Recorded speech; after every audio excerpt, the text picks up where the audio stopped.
Lyudmila Pavlichenko stood amidst the ruins of Odessa, her breath visible in the freezing morning air, eyes scanning the shattered streets with the cold, calculating precision that had earned her the name,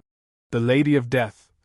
Among German troops, each step she took was deliberate, measured, as though the very ground whispered the secrets of those who had walked it before, and she listened with the patience of a hunter, every brick, every shard of glass, every fallen shutter a possible vantage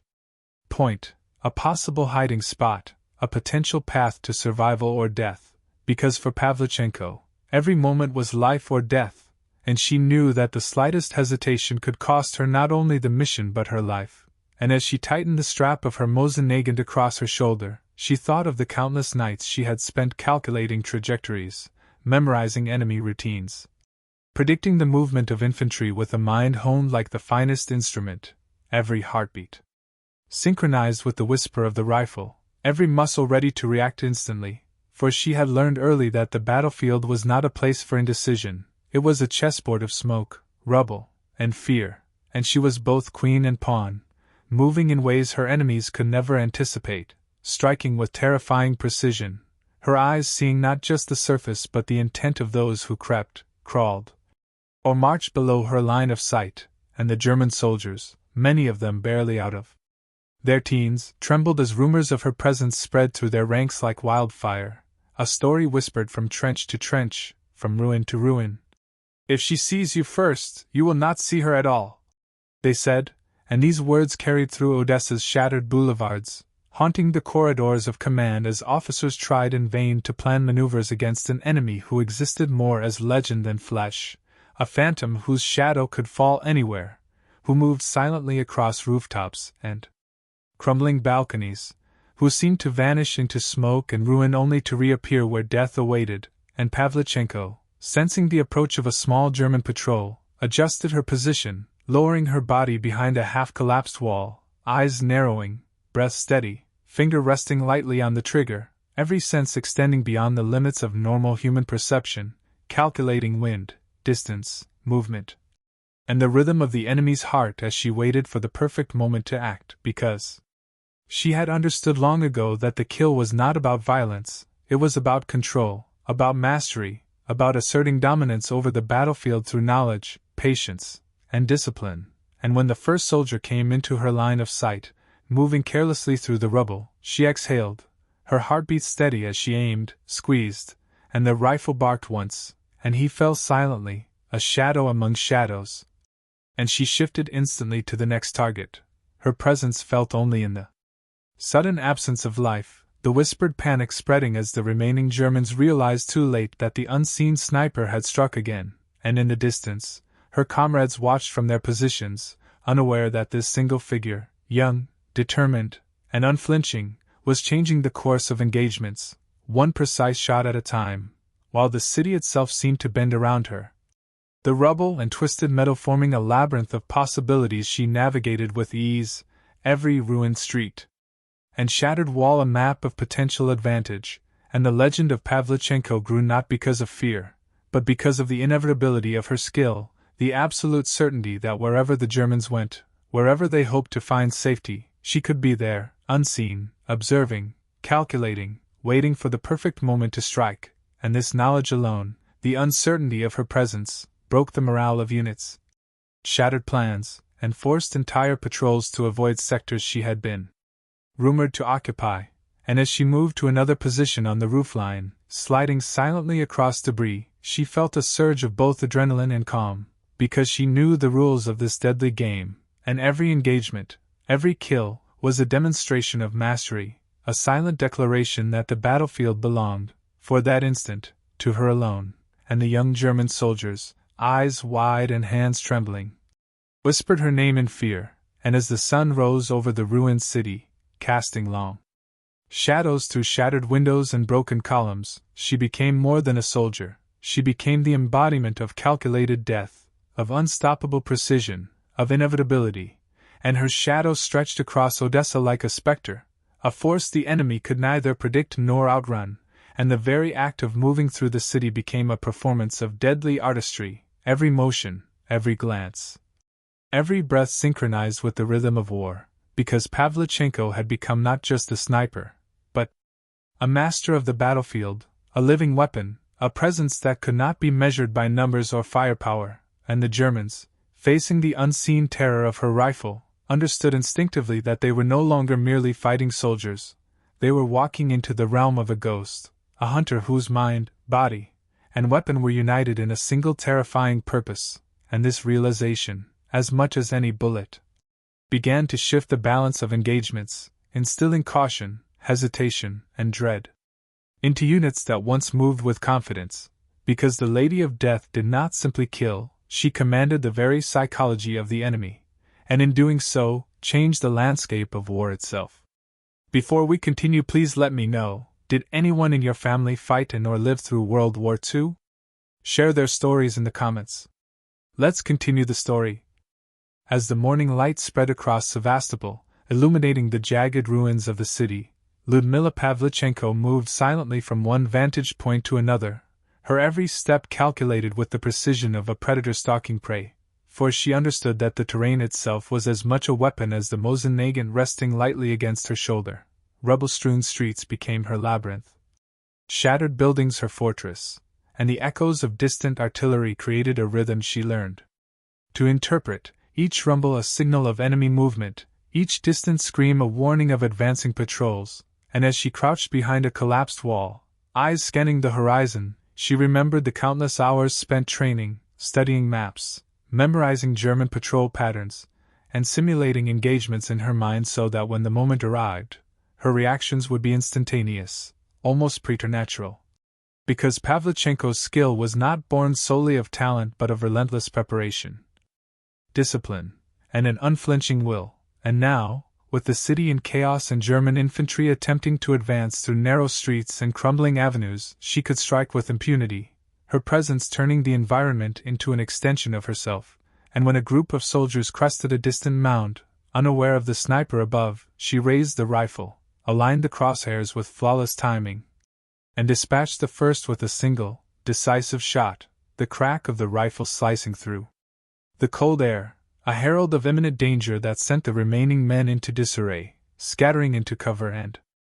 triggering the instinctive fear Pavlichenko had cultivated in the minds of her enemies through months of relentless hunting, and as she shifted her position to another rooftop, sliding across broken tiles and jagged concrete, she felt the familiar tightening of focus that preceded every engagement, a convergence of adrenaline, calm, and heightened senses that made her acutely aware of every movement in her field of vision. Every shadow that could conceal a soldier, every glint of metal that might betray a hidden gun, and in that instant, she was no longer merely a woman or a soldier, she was the embodiment of inevitability, the ghost that haunted the Germans' dreams, and as radio transmissions crackled faintly from command posts far behind enemy lines, reporting confusion, disarray, and inexplicable casualties, Pavlichenko moved silently across the cityscape, striking where least expected, exploiting every weakness, every hesitation, every moment of panic, because she knew that warfare was as much psychological as physical, and each precise shot she fired reinforced the legend that had begun to precede her, forcing entire platoons to avoid sectors she might occupy, altering tactics, and slowing advances, while her comrades, unaware of her exact position, marveled at the effectiveness of a single sniper who could paralyze an entire enemy force through presence alone. And as she reloaded, keeping low behind shattered walls and twisted iron, she thought of the countless civilians caught in the crossfire, the way the war tore apart their lives, yet she reminded herself that her role was singular, focused, necessary, for in eliminating the advancing enemy soldiers with speed and precision, she saved lives not only of her fellow soldiers but also of innocents trapped amidst the rubble, and as afternoon approached, the city became a mosaic of smoke, dust, and echoes of distant explosions. A living map of war where Pavlichenko navigated with the uncanny intuition of one who had spent months blending with the chaos, becoming one with the ruined streets, the fallen walls, and the haunting shadows that stretched across Sevastopol, and when a German officer attempted to organize a counterattack through the central square, she anticipated every movement, adjusting for distance, wind, and trajectory, dispatching threats before they could gain cohesion. Her presence invisible yet devastatingly effective, and this continued for hours, each engagement reinforcing her mythos, until reports from German command acknowledged, in hushed tones, that the sniper who haunted their lines was no ordinary soldier, that the Lady of Death existed as a spectral force capable of altering the outcomes of battles through skill, patience, and sheer psychological dominance. And by evening, as the sun dipped behind the shattered horizon, casting long shadows over broken facades and smoking ruins, Pavlichenko allowed herself a brief moment to observe the city. She had defended with lethal precision, the streets cleared, enemy movements stalled, and her own breath steady, for she knew the day's work had not only inflicted damage on the enemy but had reinforced the legend that would haunt German troops across multiple engagements, the reputation of a single sniper whose presence dictated strategy, inspired caution, and instilled fear in the hearts of those who dared traverse her domain. And as night fell over Sevastopol, she disappeared into the shadows once more, unseen, preparing for the battles yet to come, for the hunt was far from over, and the Lady of Death would rise again with the morning sun. As dawn broke over the outskirts of Sevastopol, casting a pale light over shattered buildings and frozen streets, Lyudmila Pavlichenko moved with the quiet certainty of one whose every instinct had been honed by months of relentless combat, each step measured, each breath controlled, for she knew that the approaching day would bring new threats. New waves of German infantry attempting to reclaim the ground she had already marked with her lethal precision, and yet she welcomed the challenge, feeling a deep connection to the land itself, as though the ruins, rubble, and twisted remnants of once proud buildings were allies whispering guidance to her trained senses, directing her toward positions of advantage. And as she positioned herself atop a crumbling rooftop, surveying the streets below with binoculars, she noted the patterns of enemy movement, the timing of patrols, and the subtle tells of soldiers unaware they were walking into a deadly trap. And when a small unit emerged from a side alley, she raised her rifle, adjusted for the distance, the slight wind, the angle of the sun, and fired a single shot that struck true, the soldier falling instantly as the others froze in shock, scanning for the unseen assailant, their panic spreading like wildfire. And Pavlichenko used the confusion to her advantage, slipping silently to a new vantage point, her heart steady, mind sharp, muscles coiled yet relaxed, embodying the perfect balance of patience and explosive action. Knowing that a single lapse could end her life, and every calculated movement she made amplified her growing legend among German forces, for rumors of the Lady of Death had already begun to spread across radio channels, whispered among troops in fear, documented in after-action reports with trembling hands, and commanders convened in heated discussions trying to understand the inexplicable losses. Yet none could anticipate her next strike, none could predict her position, for Pavlichenko's mastery lay in her unpredictability, her intimate understanding of terrain, and her ability to think several moves ahead of her adversaries. And as she continued her deadly patrol through the ruins, she reflected on the human cost of war, the civilians displaced, the lives shattered, yet she pressed on, knowing her mission, though brutal, was to protect the Red Army's positions, safeguard her comrades, and exact a toll on the enemy that could shift momentum in the broader conflict. And as midday approached, the sun high and blinding, she dispatched multiple targets with unerring accuracy, the streets now littered with evidence of her methodical efficiency, German troops reorganizing, hesitating, fearful of crossing her line of sight, and with each successive engagement, the aura surrounding Pavlichenko intensified, becoming more than legend, becoming a psychological weapon, a constant source of anxiety and dread that forced the enemy to alter their movements, delay operations, and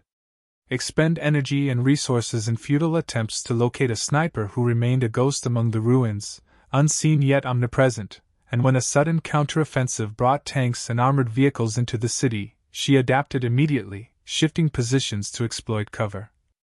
identifying weak points, coordinating with infantry to maximize disruption, her mind racing as she accounted for armor, troop movement, and lines of sight, each decision critical, life and death for herself and those around her. And as the battle waged into the late afternoon, the cacophony of explosions, gunfire, and shouting creating a symphony of chaos, Pavlichenko remained focused, calm, her breath synchronized with the rhythm of war itself, knowing that patience, precision, and timing were as powerful as any weapon, and as the smoke of the day's fighting began to settle, she allowed herself a moment to observe the battlefield she had dominated. The enemy stalled, her allies emboldened by the results of her deadly interventions, and she vanished once again into the shadows before German forces could even comprehend the scope of her effectiveness, leaving behind a city transformed not just by destruction, but by the enduring presence of a sniper whose skill, courage, and unwavering focus had altered the course of engagements, instilling fear, admiration, and legend that would echo across battlefields far beyond Sevastopol. And as night fell, she moved silently through the ruins, preparing for tomorrow, knowing that the war was far from over, that each sunrise brought new challenges, yet confident in her ability to meet them head-on, to remain the Lady of Death, the shadow over German lines, the unseen hand shaping the fate of thousands. And in that quiet darkness,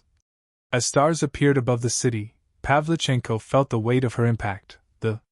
gravity of her role, yet also the singular pride of a soldier whose skill and determination had made her a force of nature, feared, respected, and immortalized in the annals of history. And with that, she disappeared into the night, ready to strike again with precision, patience, and the inevitability of a legend forged in the chaos of war. If you already watched till this part, so please comment below your city name. Let's continue the story. The next morning broke with a gray, diffused light filtering through low-hanging clouds, casting a somber hue over the devastated streets of Sevastopol, and Lyudmila Pavlichenko moved with the silent assurance of someone who had made the ruins her own, every alley, every collapsed building, every fragment of wall memorized and catalogued in her mind as if she had been born knowing the city's secrets. The air smelled of gunpowder, smoke, and the faint metallic tang of blood, a constant reminder of the stakes. Yet she remained composed, her breathing measured, her eyes scanning the horizon for any sign of movement, and soon a small German reconnaissance patrol appeared, unaware of the sniper lying in wait above, their casual chatter betraying inexperience, overconfidence, and the fatal assumption that the Lady of Death could not be everywhere at once, and with a single, expertly timed shot. Pavlichenko removed one soldier from the equation, the others freezing, searching desperately for an unseen assailant, their nerves fraying as they realized the invisible predator was already calculating their every move, and she shifted slightly, adjusting her scope to account for wind and distance, feeling the hum of the ruined city beneath her feet, the tension coiling through her body like a tightly wound spring, ready to unleash with lethal precision at the exact moment opportunity presented itself. And as more units attempted to traverse the streets, she dispatched them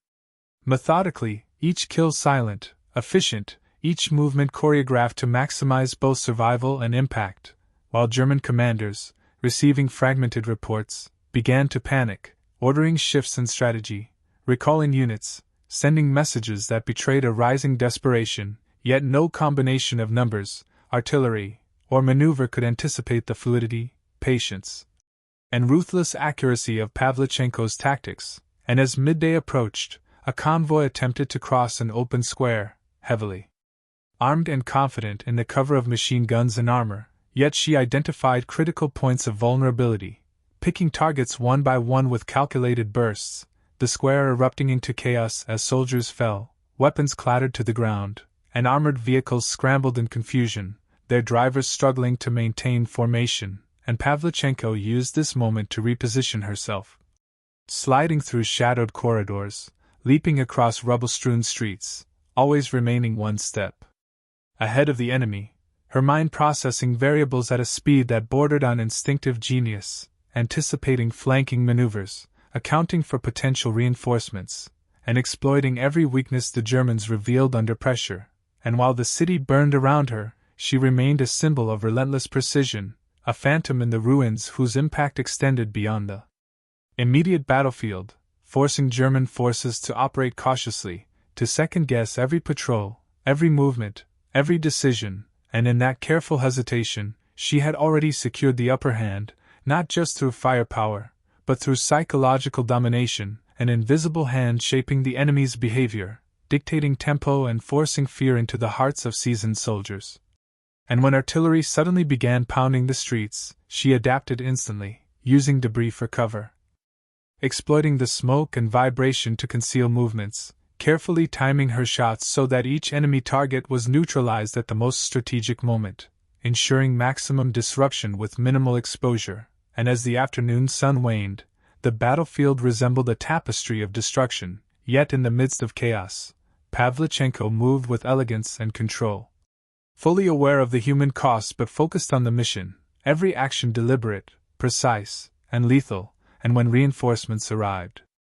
to support the Red Army's defensive line, she coordinated silently, adjusting fire, marking threats, and positioning herself to cover her comrades, her presence a force multiplier that allowed a smaller, outnumbered unit to hold positions against a numerically superior force, and as dusk fell, the shadows lengthened across the shattered city, the faint cries of the wounded and retreating German soldiers echoing through alleys.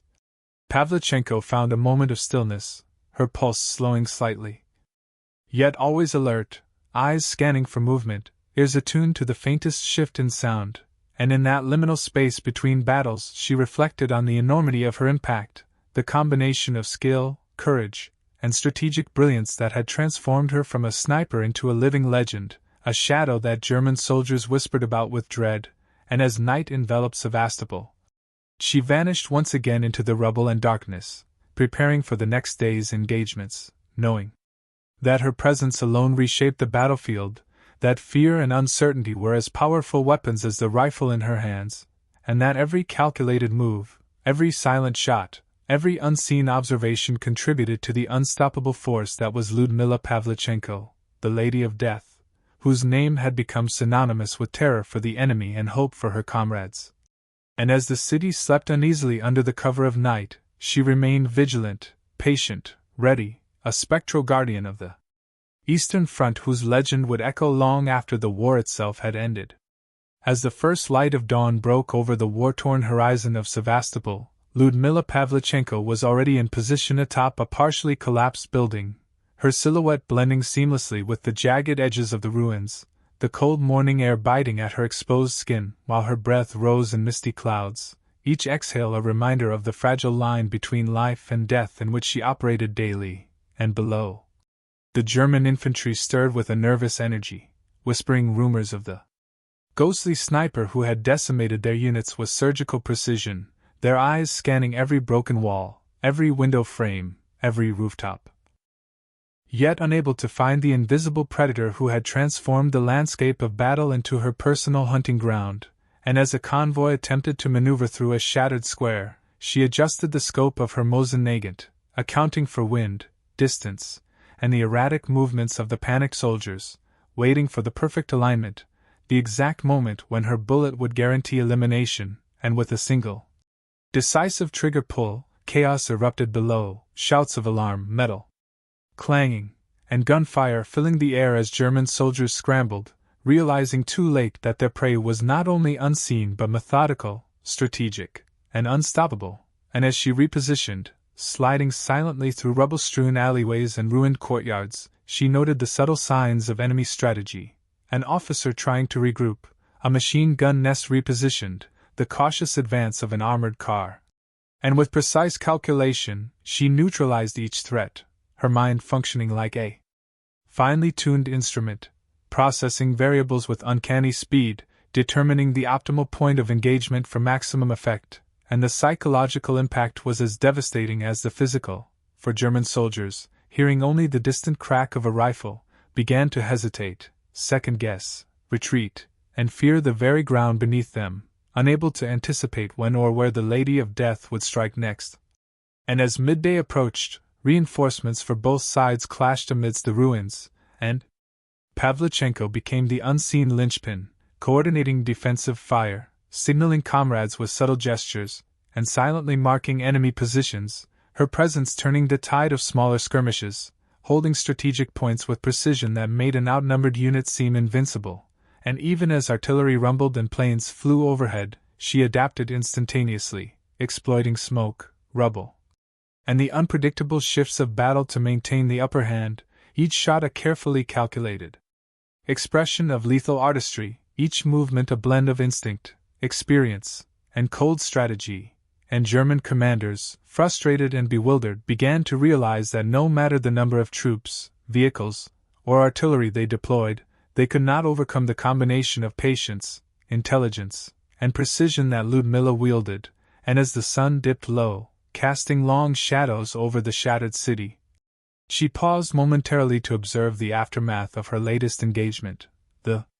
streets littered with fallen soldiers and destroyed equipment, yet her focus remained unwavering, aware that the battle was never truly over, that every calculated strike, every silent reposition, and every unseen observation contributed to a larger campaign of attrition against an enemy forced into caution, hesitation, and fear, and in that quiet reflection,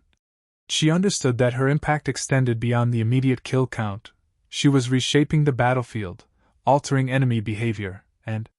instilling a psychological edge that no conventional weapon could replicate. And as darkness began to settle, Pavlichenko once again melted into the shadows, ready to resume her hunt with the same relentless precision, patience, and tactical brilliance that had made her the terror of German forces, a living legend whose name would echo across the Eastern Front as both a warning and a symbol of resilience, skill,